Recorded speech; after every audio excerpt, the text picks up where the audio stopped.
This is Jaden Max, and I'm getting ready to play Starcraft 2. In the course of this series, I'm going to introduce you to a friend of mine that I often play with, and he and I will often go into the arcade and just look for random games to play. But this one is a game that I usually play on my own whenever I whenever I play Starcraft, really. It's called Squadron TD. If you want to look for the website, I believe the website, if I can look it up here. If you just go to Google search, you can look for Squadron TD. I will actually put the full web address in the description so you can link right to it. But the owner, I believe, the creator, is planning to release a standalone game. He has a Kickstarter up and running. So I'm going to link this video to the Squadron TD website so you can check that out. But anyway, if you're new to this game, if you've never played it before and you'd like to learn, maybe you have tried to play it but thought it's just too much of a learning curve to get into, so maybe you just put it down. Hopefully this video will help you out. I'm going to basically just play through a game and hopefully we'll pull out some sort of win, or at least be able to play long enough so you can kind of see how the game works. I'm not an expert at this game. I'm not going to show you the best way to play it. Matter of fact, the way I'm going to play it today, you can't come up with a set strategy for it. Instead, I'm going to just give you an idea of the mechanics of the game so you can get into it a little more easily. I have to say, this game does have a pretty steep learning curve. When you first start to play it, even after watching this video, even after watching the other tutorials that are on YouTube and going to the website, you will still lose. You will lose. Oh, here's a website right here. You will still lose. You will lose a handful of times at least when you first start playing the game. Even after you get good, I don't win more than, say, 50% of the games I play. Just because other players are in there, the balance is really good, so even if you've been playing a long time and really know what you're doing, you could make a mistake that the other side could capitalize on. Even if the other side are complete noobs, it's still possible to lose a game. That's why I love it when people come into the game. When you first play this game, you'll meet some people who will see you as a noob and will want to help you out. And I would definitely recommend, when you get on this game for the first time, say, hey guys, I'm new at this game, can you help me out? Most of the players will help you out, even if it's a matter of just telling you what to build. There's some players that will do that. The good players, the best ones, will actually just kind of give you pointers and tips and will tell you what you should be looking out for, what you should be focusing on. There are a few trolls out there who will curse you for ever attempting to play the game and will try to convince you to quit. Don't listen to those guys. For some reason, some people forget that everyone was new at some point. And so the whole point of playing is to learn the game. You start off not knowing anything, and you play until you figure it out. And with this game, a lot of it is trial and error. Let me go ahead and jump into a lobby. Basically, to play this game, you will set up towers. It's a tower defense game. You will set up a number of units, and some bad guys will come. While we wait for this game to start, let me go back to game info. You'll come in. You'll have to set up some towers. Bad guys will come from this spawn point. So you have to set up towers to stop them from coming through and getting to your system. The system is a large robot. It's actually from StarCraft 2 assets, creative assets. It's actually the Odin. But the enemy units will come through and try to get through your defenses, and will continue to track along this path until they get to that Odin, and they'll try to destroy it. The Odin itself has some defensive capabilities of its own, but really it's up to you to build forces here to stop the enemy units. That's your first and primary job.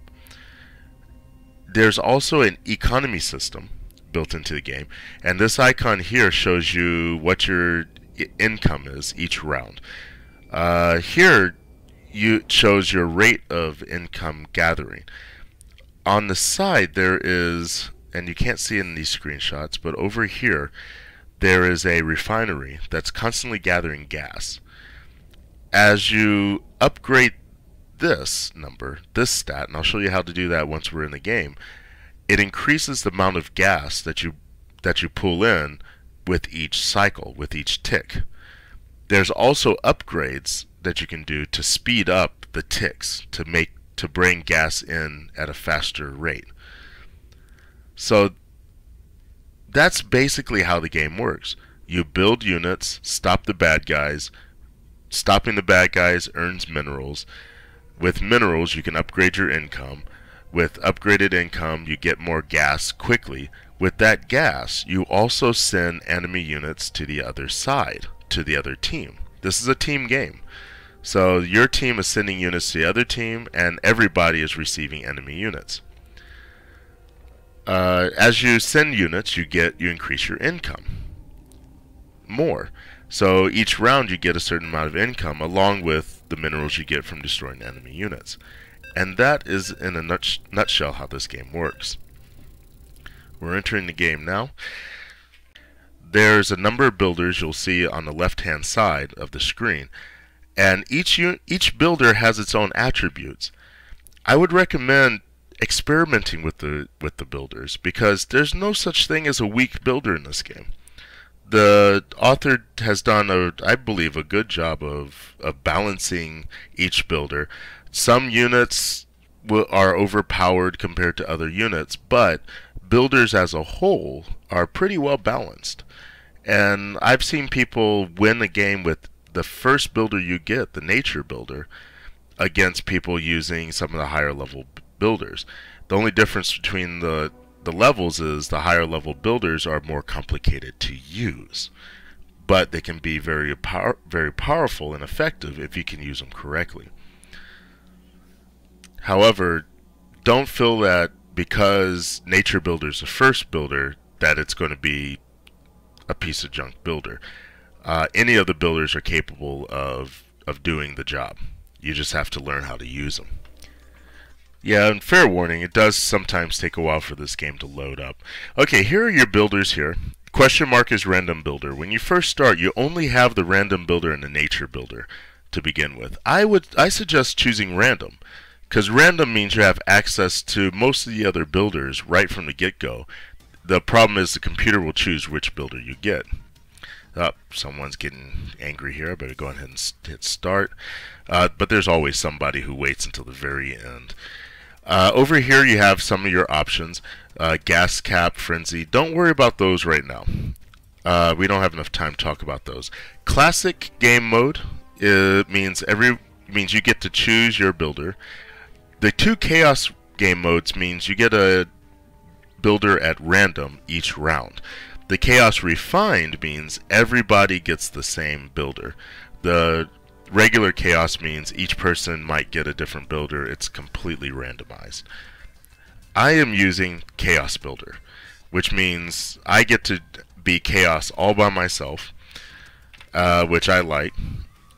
This will give you a chance to see a mix of all the units that are available in the game, and it's just a fun unit to use. The reason why I like chaos, I guess I should explain. Like I said, each builder has their own attributes. Some units within each builder are more powerful compared to other units. So when you're doing chaos, that means you can choose the most powerful units of all the builders that are available to you during the game. But chaos mode can be difficult for a new player because you don't know all the units that are available in the game. So I recommend going random and classic if you can. If you can't, that's no problem. Whatever you do, you're going to learn from it. So don't get too caught up with what's going on, or with what you get to choose, or what builder you get to work with. Okay, so what I'm doing here is I have one melee unit and one ranged unit. You always want to keep kind of a balance. You want to have melee units to initially stop the enemy, and then ranged units to pick them off from a distance. Ranged units tend to be pretty weak against melee units, so you don't want to try to oh no. Oh, this should still work out. So you don't want to have a melee unit go up against a ranged unit go up against melee units by themselves without any sort of cover. I just barely survived that. And I wouldn't have survived it if I didn't build this guy, even though he's pretty weak. Once you build a tower, it's possible to upgrade the tower. All towers, I think, for the most part, are upgradable. And when you're deciding whether or not to upgrade or build another unit, upgrade is usually the better option. Because, for example, this unit, and let me do something there. This unit by himself, this upgraded unit, is actually about 2 to 3 times stronger than the unit was by itself. 2 to 3 times, probably more closer to 4 times more powerful. Which means I could build the unupgraded version 3 times, and it still wouldn't be as powerful as that upgraded unit. Therefore, it's better to go with quality over quantity. I'm going to do an upgrade to my eco. Okay, here's the refinery I was talking about before. I am now upgrading its gathering rate. Let me see, make sure I'm on the right round. Okay, Marines, they're pretty weak units for the next round, so I have no problem not doing anything here and spending that money upgrading my economy. You want to keep your economy upgraded as you go, and you want to continually send units here. These units are going to be sent to the other side. These guys are pretty small. They're not going to do much to the other team, but they are going to pull in needed income to help me build my forces. So I'm going to send them. I'm going to keep sending them over. Okay, and that worked pretty well. Now the way this economy works is you can upgrade the rate in which you pull in resources, meaning right now I'm at +2, I just went to +3. So hitting this button will upgrade that to +4, +5, and so forth. I could do it now, but I really need to use this to upgrade my units. And therein lies the key to this game. You have to have a balance between building units and doing econ. If you only build units, you're going to find your defense later in the game is going to be weak. If you only do economy, you're going to find your unit early on in the game, you're going to find your defenses to be weak. And so once you start leaking forces through, that's going to minimize how many minerals you can get here. It's going to slow down your income here, and it's going to make things much more difficult down the line as well.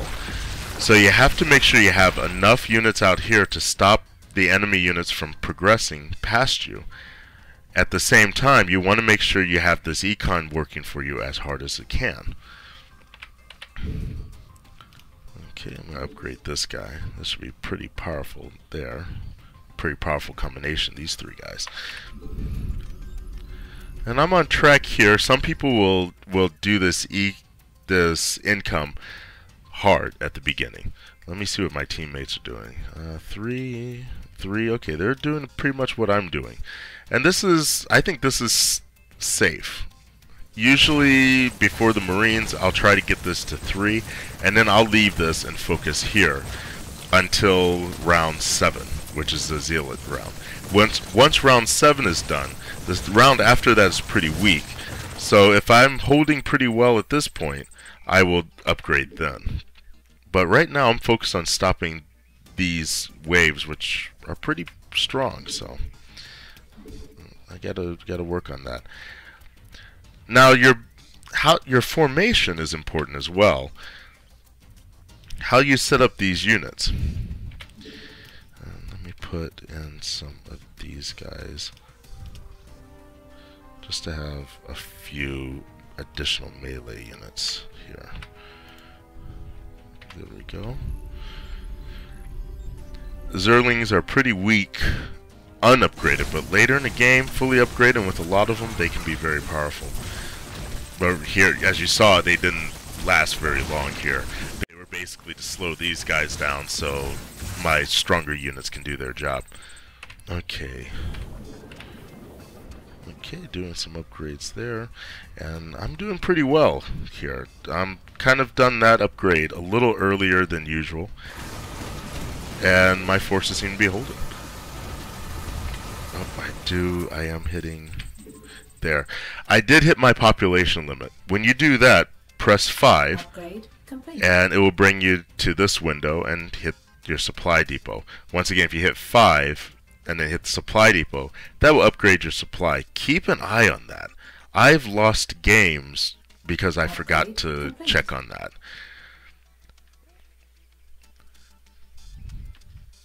Okay, let me show you more with the sends. Each send, when you gather gas, you can use that gas to send units. As you see, sending a Marine is 40 gas. Same thing with the Roach.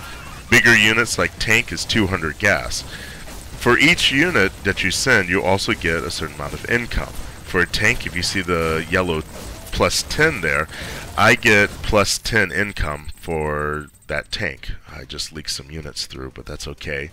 A few leaks here and there doesn't mean much.